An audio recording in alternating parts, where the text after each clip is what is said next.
Pemirsa, inilah detik-detik kejadian kebakaran hebat yang melanda Desa Blangkejeren, Kabupaten Gayo Luwes.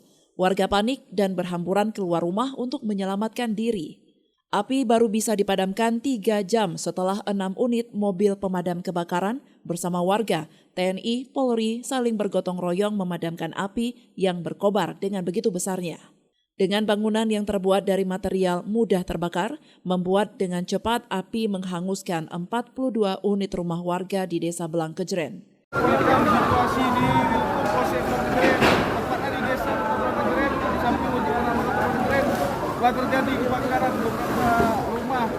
Saat ini dalam proses pemadaman. Demikian laporan awal. Beruntung dalam kejadian kebakaran ini tidak ada korban jiwa. Namun kerugian materi akibat kejadian ini diperkirakan mencapai miliaran rupiah. Dari Aceh Tenggara, Al Mujawadin melaporkan untuk Puja TV Aceh.